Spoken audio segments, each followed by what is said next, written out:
நம்ம Erode educational academy பற்றி ஒரு சில வார்த்தைகள். ஈரோடு எஜுகேஷனல் அகாடமி அப்படின்னாவே இயர்லி ஒன்ஸ் நம்ம ஸ்காலர்ஷிப் கொடுக்குறோம் அப்படிங்கிறது எல்லாருக்கும் தெரியும். அன்னூர் ஸ்கூல் நடத்துகிறோம் அப்படிங்கிறது எல்லாருக்கும் தெரியும். ஆனால் ஈரோட்டில் மட்டுமல்ல, சவுத் இந்தியாவிலேயே பல நல்ல காரியங்கள் நடக்கிறதுக்கு ஈரோடு எஜுகேஷனல் அகாடமி ஒரு மதர் ஆஃப் ஆர்கனைசேஷன் அப்படின்னு சொன்னால் தப்பில்லைன்னு நினைக்கிறேன். ஈரோடு எஜுகேஷனல் அகாடமி மூலமாக தான் ஈரோடு மாவட்ட மகளிர் உதவும் சங்கம் அப்படின்னு ஒன்று ஆரம்பித்து வருடந்தோறும் 30 லட்சம் ரூபாய் பணம் நம்ம சமூகத்துடைய பெண்களுடைய தொழிலுக்கு கல்விக்காக அரசாங்கத்தின் மூலமாக பெற்றுத்தருகிறது. இதுக்காக நீங்கள் நிர்வாக குழுக்கு கண்டிப்பாக கை தட்டணும். இப்படியே முறைச்சே பார்த்துக்கிட்டு இருந்தால் எனக்கு பேச்சே வராது. அப்புறம் கோபமாகவே பார்க்கக்கூடாது, எல்லோரும் கோபமாக பார்க்குற மாதிரியே இருக்குது.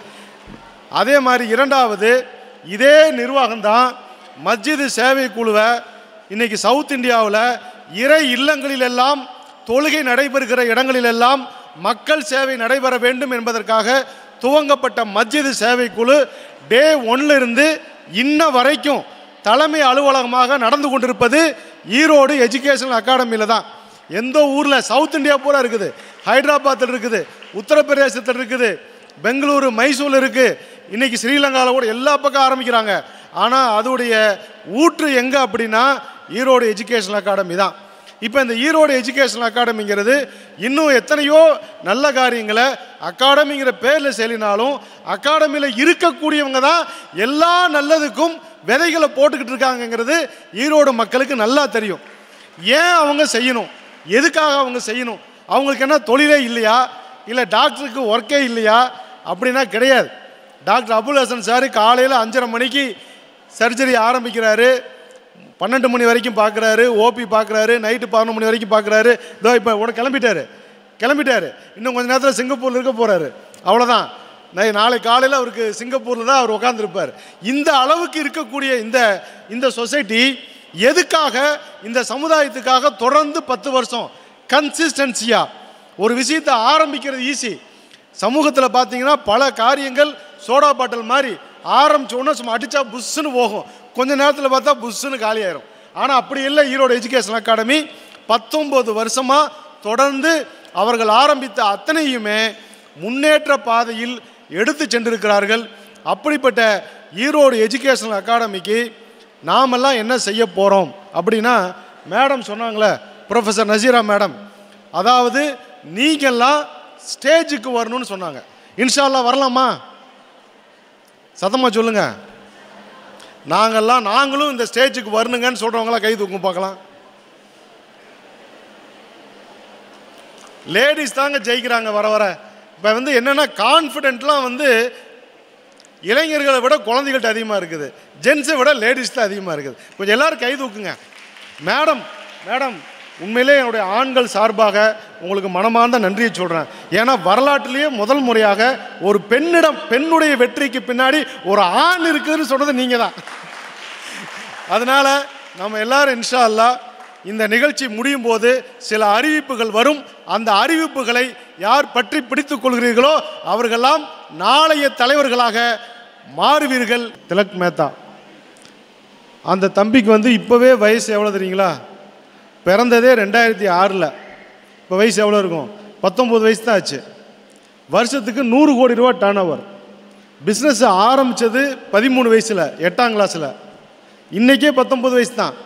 அவர் ப்ராஃபிட் மாதத்துக்கு 2 கோடி ரூபான்னு சொல்லியிருக்காங்க. என்ன பண்ணார் அப்படின்னா, ஒரு கம்பெனி ஆரம்பிச்சிருக்காரு. அதுக்கு பேர் பேப்பர் அண்ட் பார்சல்.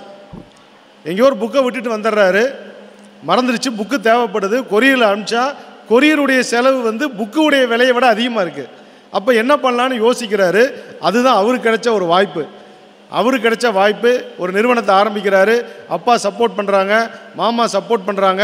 இன்றைக்கி உலகத்திலேயே யங்கஸ்ட் ஆண்டர்பிரனர் அப்படின்னா அவர் தான். இன்றைக்கி நீங்கள் போய் இந்த டெட் டாக்ஸில் கூட போய் நீங்கள் போய் பார்க்கலாம், பேசியிருக்கார். அப்போ இன்றைக்கி எந்த அளவுக்கு நமக்கு வாய்ப்புகள் கொட்டி கிடக்குது அப்படின்னு சொல்லி அதில் ஒரு சில விஷயங்களை மட்டும் சொல்லிடுறேன். நீங்கள் அங்கேருந்து இங்கே வரணும்னா ஒன்றே ஒன்று தேவை, பணம் தேவை. என்ன இப்படி சொல்ல நினைக்க வேண்டாம், உண்மையை சொல்கிறேன். உலகத்திலேயே உலகத்தில் இப்போ ஒரு மஸ்ஜிதில் போய் தொழுகிறோம், ஒரு ஃபர்லு தொழுதா ஒரு முறை அசர் தொழுகலாம், அவ்வளோதான். நமக்கு ஒரு முறை தான் அசர் தொழுக முடியும். ஆனால் பள்ளிவாசலுக்கு டொனேஷன் கொடுத்தீங்கன்னா கியாமத்து நாள் வரைக்கும் அசர் தொழுகிற நன்மையெல்லாம் உங்களுக்கு வரும். அப்போ பணத்துடைய மதிப்பு என்னன்னு தெரிஞ்சுக்கினீங்க. பணத்துடைய மதிப்பு என்ன? இன்றைக்கி இந்த நிகழ்ச்சி நடக்கிறாங்கன்னா யாரோ சம்பாதிச்ச ஒரு பணம் தான். ஒரு ஏழைகளுக்கு உதவி செய்கிறாங்கன்னா யாரோ சம்பாதிச்ச பணம் தான்.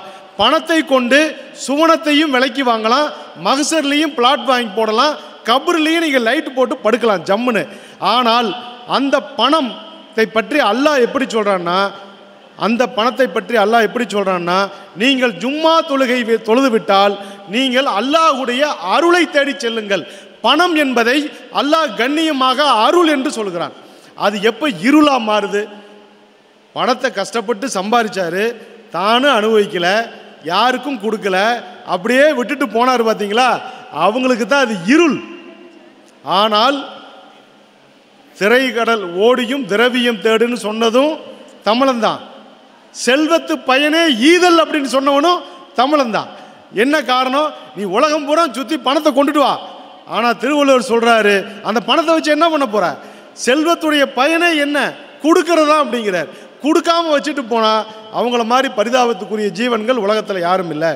அப்போ இப்போ நான் வந்து 2 விஷயங்க, நீங்கள் பணக்காரன் ஆகிறதுக்காக ஒரு ஐடியா கொடுக்க போகிறேன். ஆனால் சாரி, கேர்ள்ஸுக்கு அந்த வாய்ப்பு கிடையாது, ஒன்லி பாய்ஸுக்கு மட்டும்தான். இங்கே ஸ்டூடெண்ட்ஸ்லாம் யார் நில்லுங்க பார்க்கலாம். ஸ்டூடெண்ட்ஸே வரலையா?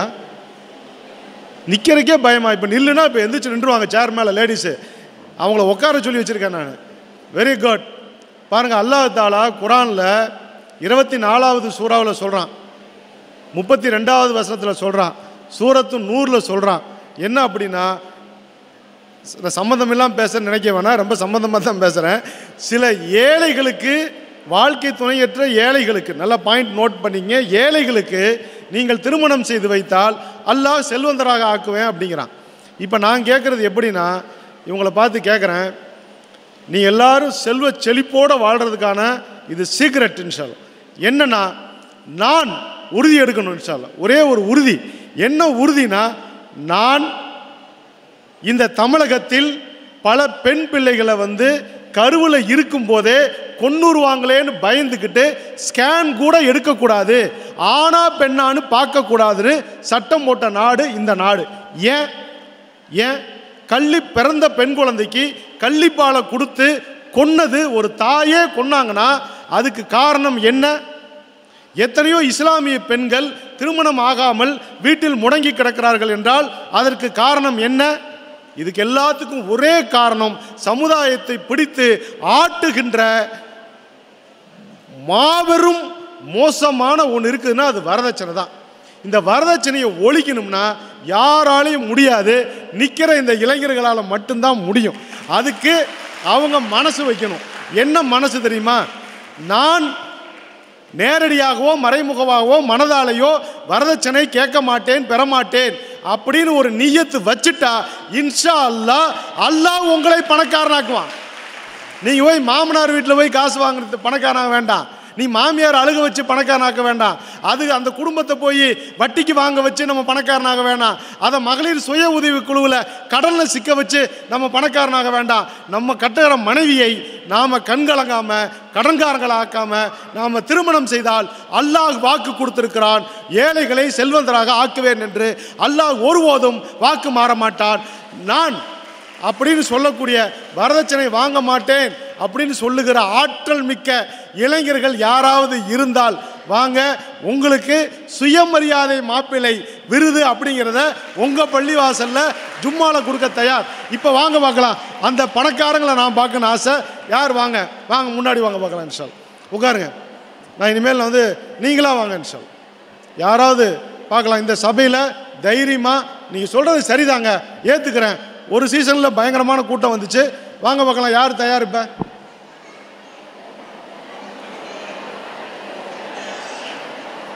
யாராவது வாங்க.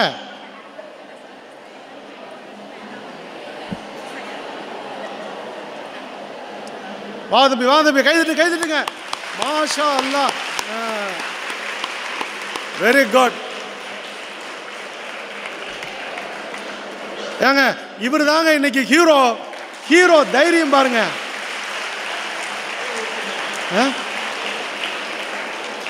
சார் ஆஸ்கார் அவார்டு வாங்க வருவாங்க, பத்மபூஷன் வாங்க வருவாங்க, சுயமரியாதை மாப்பிள்ளை விருதுக்கு அவ்வளோ தைரியம் வராது.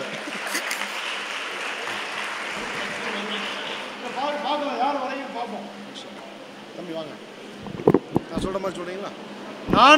நான் நேரடியாகவோ மறைமுகமாகவோ மனதாலேயோ வரதட்சணையை பெறமாட்டேன். நிறைவாக மகர் கொடுப்பேன். இதை அல்லாஹ்வை சாட்சியாக்கி சொல்லுகிறேன். யார் தடுத்தாலும் தயங்காமல் நிறைவேற்றுவேன். என் உறுதிமொழியை நிறைவேற்றுவதற்கு எல்லாரும் துஆ செய்யுங்க. இன்ஷா அல்லாஹ் இந்த வீடியோ மட்டும் வெளியே வரட்டும். உனக்கு எத்தனை பொண்ணு வருதுன்னு பாரு. இன்ஷா அல்லாஹ் இதெல்லாம் சொல்லுவீங்க. ஆனா பாத்தீங்கன்னா வீட்டுக்காரங்க பாத்தீங்கன்னா மகளுக்காக சொல்லுவாங்க. நீங்க பாத்தீங்கன்னா பசங்களை பயன்படுத்தணும்னு சொல்லி வீட்டுக்காரங்க பாத்தீங்கன்னா மகளுக்காக சொல்லுவாங்க. அதை நீங்க அவங்க இதையும் சேர்த்து வச்சுப்பாங்க. மகன்னா ஆண் தான் மகன். ஐ மீன் வரதட்சணை தராங்க பெண்களுக்கு பார்த்தீங்கன்னா அவர் என்ன சொல்கிறாரு, நாங்கள் வரதட்சணை வேணான்னு சொன்னால் கூடங்க இந்த மாமியார் வீட்டிலேருந்து கொடுத்து அனுப்புகிறாங்க, என்ன பண்ணுறது அப்படிங்கிறார். கொடுக்காதீங்க இன்ஷா அல்லாஹ். வேணான்னு சொன்னால் விட்டுருங்க இன்ஷா அல்லாஹ். ரைட், நல்லதுதான், வெரி குட் தம்பி, சந்தோஷம். உண்மைதான், அது வேண்டான்னு சொன்னாலும் விடுறதில்ல. நல்ல பசங்களை கெடுக்கிறதே நீங்கள் தான் இன்ஷா அல்லாஹ். நீங்கள் எல்லோரும் ஒரு பையன் வந்துட்டான் அப்படின்னு சொல்லி சந்தோஷப்படுறீங்க. வல்லையே அப்படின்னு சொல்லி யாரும் தப்பாக நினச்சிக்காதீங்க. அவங்களாம் அத்தா அம்மா பேச்சை கேட்டுட்டு நாளைக்கு வருவாங்க இன்ஷா அல்லாஹ். அதுதான், வேற ஒன்றும் இல்லை. அவங்க என்ன சொல்கிறாங்கன்னா, நாங்கள் வர தயாருங்க, இருந்தாலும் தாய் தந்தை ரொம்ப முக்கியம், நைட்டு போய் மசூரா பண்ணிவிட்டு நாளை காலையில் ஃபோன் பண்ணுறேன்னு சொல்கிறாங்க. ஃபோன் நம்பரை தயவுசெய்து நோட் பண்ணிக்கிங்க. என் நம்பரு நோட் பண்ணிக்கிங்க, தைரியமாக நோட் பண்ணிக்கிங்க. 98-427 எல்லாருமே நோட் பண்ணிக்கலாம். நிறைய அறிவிப்புகள் தொடர்ந்து வரப்போகுது. 98-427-25-780 இந்த நம்பரை வச்சுங்க. இன்ஷா அல்லாஹ் போய் மசூரா பண்ணுங்கள், ஆலோசனை பண்ணுங்கள். தயவுசெய்து உங்களுடைய இந்த கூட்டம் தயாராகிருச்சுன்னா பெரிய நம்முடைய தமிழகத்திற்கு மிகப்பெரிய விடிவு காலம் அமையும் இன்ஷா அல்லாஹ். ரெண்டாவதுமா, இந்த ஒரே ஒரு சீக்கிரட்டை போட்டு உடச்சிட்றேன்.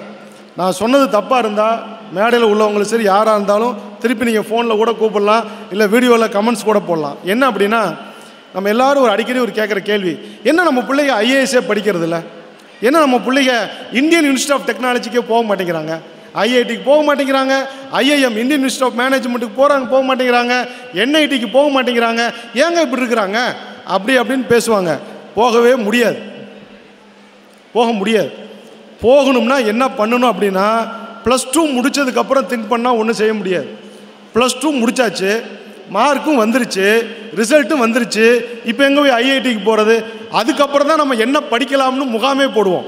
என்ன படிக்கலாம், +2 முடித்ததுக்கப்புறம் என்ன படிக்கலாம்? தினத்தந்தி படிக்கலாம், கல்கண்டு படிக்கலாம், குமுதம் படிக்கலாம். எங்கே போய் நல்ல எப்படி போய் படிக்கிறது? அப்போ 6ஆம் கிளாஸில் இருந்து மாணவர்கள் லட்சியத்தை விதைக்கணும். இன்ஷா அல்லாஹ் செய்யலாமா? 6ஆம் கிளாஸ்லேயே நீங்கள் லட்சியத்தை விதிக்கணும். இதில் முக்கியமாக ஒரே ஒரு முக்கியமான விஷயத்தை சொல்லிடுறேங்க. நம்ம தமிழ்நாடு ஸ்டேட் போர்டு சிலபஸ்ன்னு இருக்குது, மெட்ரிகுலேஷன், அதே மாதிரி சமச்சீர் கல்வி, இதெல்லாம் தமிழ்நாடுடைய சிலபஸ்.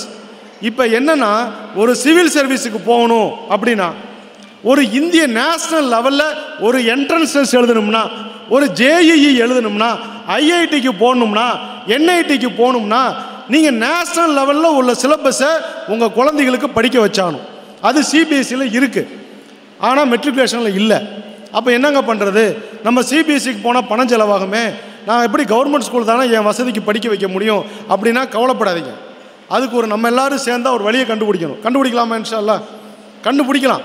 அதாவது அல்லாஹ் தாலா குர்ஆனில் சொல்கிறாங்க, 13வது சூரா 11வது வசனம், சூரத்து ரஅத், எந்த ஒரு சமுதாயம் தன்னிலையை தாமே மாற்றிக்கொள்ளாதவரை அல்லாஹ்வும் மாற்ற மாட்டான். இப்போ நம்ம ஒரு கவர்மெண்ட் ஸ்கூல்லையோ மெட்ரிகுலேஷன் ஸ்கூல்லையோ நம்ம படிக்கிறோம், சாயந்தரம் ஆனால் ஸ்போக்கன் இங்கிலீஷ் போகிறோம், ஸ்போக்கன் ஹிந்தி போகிறோம், எக்ஸ்ட்ரா அந்த கம்ப்யூட்டர் கிளாஸ்லாம் போகிறோம்ல, அதே மாதிரி இன்ஷா அல்லாஹ் இது வரைக்கும் எங்கேயும் கேள்விப்பட்டிருக்க மாட்டீங்க. இப்போ நான் ஒன்று சொல்கிறேன், இன்ஷா அல்லாஹ் நம்ம செய்யத்தான் போகிறோம். முடிஞ்சால் ஈரோடு எஜுகேஷன் அகாடமியில் செய்வோம், இல்லை நம்ம நடத்துகிற ஸ்கூலில் கூட செய்வோம். அது என்னென்னா, சாயந்தரத்தில் NCERT சிலபஸை வாங்கி நீங்கள் டியூஷன் படிக்கிற மாதிரி படிக்கணும் சார். என்ன மேடம் கரெக்டாக? நீங்கள் தான் சொல்லணும், நான் சொல்ல கரெக்டாக? அதாவது 6ஆம் வகுப்பு பாடத்தில் காலையிலிருந்து சமச்சீர் கல்வியா, காலையிலிருந்து ஸ்டேட் போர்டு சிலபஸ் படிச்சுட்டு வந்தாலும் கூட NCERT சிலபஸ்ஸு அந்த 6ஆம் கிளாஸ் புத்தகத்தை வாங்கி வச்சு அவனுக்கு அந்த கோச்சிங் கொடுத்தால் மட்டுமே அவனால் JEE என்ற இந்திய அளவில் நுழைவுத் தேர்வுகளில் எழுதி அவனால் போக முடியும். நம்ம விழுப்புரத்து நம்ம வந்து கன்னியாகுமரிக்கு பஸ் ஏற்றி விட்டுறது, நீ மெட்ராஸ் போனால் பொழைச்சிக்கலான்னு சொல்லிக்கிட்டே கொண்டுட்டு போய் நேராக கன்னியாகுமரியில் இறக்கி விட்டுறது. அது மாதிரி இவன் போடுற சிலபஸே வேறு. நீங்கள் ஒரு TNPSCயில் பாஸ் பண்ணோம்னா இந்த சிலபஸ் ஓகே. நீங்கள் தமிழக அளவில் நடத்துகிற அனைத்து தேர்வுகளிலும் வெற்றி பெறுறதுக்கு நம்ம சிலபஸ் ஓகே. ஆனால் ஒரு தேசிய அளவில் நீங்கள் பெரிய கல்லூரிகளில் போய் படித்தா தான் நீங்கள் பெரிய பெரிய சம்பளம் வாங்க முடியும். 10 லட்சம் சம்பளம், 20 லட்சம் சம்பளம். இப்போ போன NITயில் பார்த்தா 18 லட்ச ரூபா சம்பளம் அப்படிங்கிறாங்க. ஏங்க நம்மளால் வாங்க முடிய மாட்டேங்குது? ஏன் நம்ம பிள்ளைக்கு போக முடிய மாட்டேங்குதுன்னா சிலபஸே வேறு. குழந்தைங்க மேலே எந்த தப்பும் கிடையாது. நல்லா படிக்கக்கூடிய குழந்தைங்க தமிழ்நாட்டிலையும் இல்லைன்னா உலகத்திலே கிடையாது. ஆனால் நம்ம சொல்கிறது நம்ம இங்கிட்டு போன்னு சொல்லிட்டு இங்கிட்டு போகிறதுக்கு பதிலாக இங்கிட்டு போன்னு சொல்லிட்டு அவனை மோட்டிவேட் பண்ணிட்டு உட்காந்துருக்கோம். அதனால் இன்ஷா அல்லாஹ் இதை பற்றி கொஞ்சம் சிந்திங்க, டீச்சர்ஸ்ட்டை கேளுங்க. NCERT சிலபஸ் புக்கு கிடைக்கிது, டியூஷன் படிக்கிற மாதிரி அதை படிக்க வைங்க. இது ஒரு முக்கியமான விஷயம். அடுத்தது பெண் தொழில் முனைவோர்களை நாம் உருவாக்கணும் நியத்து வச்சுருக்கிறோம். ரொம்ப ஈஸிங்க. இன்றைக்கி வந்து ஒரு கடை வச்சு பிஸ்னஸ் பண்ணுறதை விட இன்றைக்கி ஆன்லைன் பிஸ்னஸில் நிறைய சம்பாரிச்சிட்டு இருக்கிறாங்க.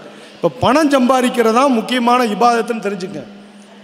அதாவது ஒரு டாலருக்கு நம்ம ஊரில் என்ன சார் ரேட்டு? ஒரு டாலருக்கு நம்ம ஊர் காசுக்கு 90 ரூபான்னு வச்சுங்க.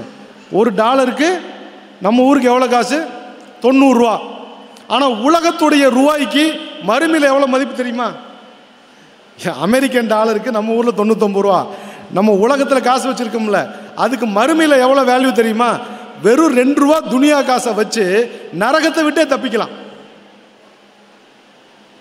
2 ரூபா காசை வச்சு நரகத்தை விட்டே தப்பிக்கலாம். நான் சொல்லலை, நபி ஸல்லல்லாஹு அலைஹி வஸல்லம் சொல்கிறாங்க, யார் ஒருவர் ஒரு பேரித்தம்பழ துண்டை தர்மமாக கொடுத்தாவது நீங்கள் நரக நெருப்பை விட்டு தப்பித்துக் கொள்ளுங்கள் அப்படின்னா அந்த பேரிச்சம்பழம் வாங்குறதுக்கு 2 ரூபா தேவைப்படுது.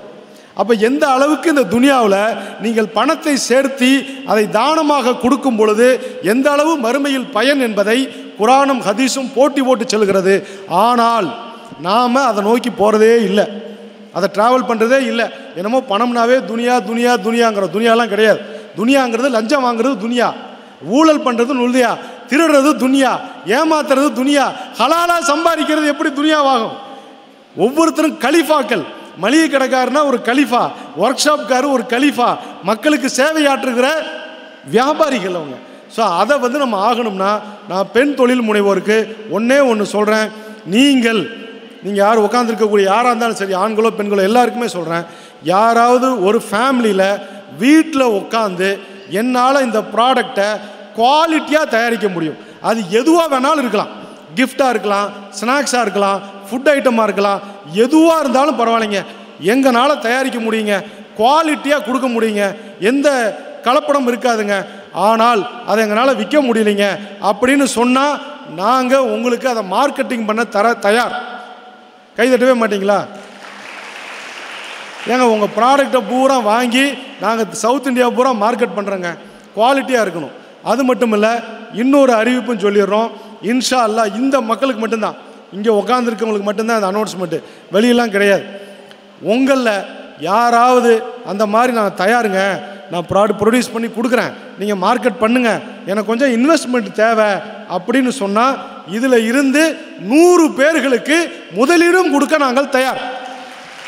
அடுத்த வருஷம் ஈரோடு எஜுகேஷனல் அகாடமியில் நீங்கள் என்ன செய்யணும்னா, இப்போ நான் சொல்கிறேன், 2வது முதல்ல பணக்காரன் ஆகுனா யார் அப்படின்னு ஆண்கள் மாணவர்களுக்கு மட்டும் சொன்னேன். இப்போ எல்லாருக்குமே சொல்கிறேன், நீங்கள் பணக்கார ஆகிறதுக்கு ஒரே ஒரு எளிய வழி என்னென்னா, ஒரே ஒரு எளிய வழி என்ன அப்படின்னா, நியத்து வைங்க. இன்ஷா அல்லாஹ் மாணவ மாணவிகள் நியத்து வைங்க, நான் என்னுடைய முதல் சம்பளத்தை ஈரோடு எஜுகேஷனல் அகாடமிக்கு கொடுப்பேன் சொல்லுங்க.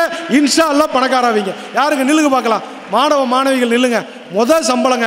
இந்த சமுதாயம் இவ்வளோ செஞ்சிச்சுங்க. இவ்வளோ செஞ்ச சமுதாயத்துக்கு நாங்கள் முதல் சம்பளத்தை ஈரோடு எஜுகேஷனல் அகாடமி கொடுக்குறோங்க.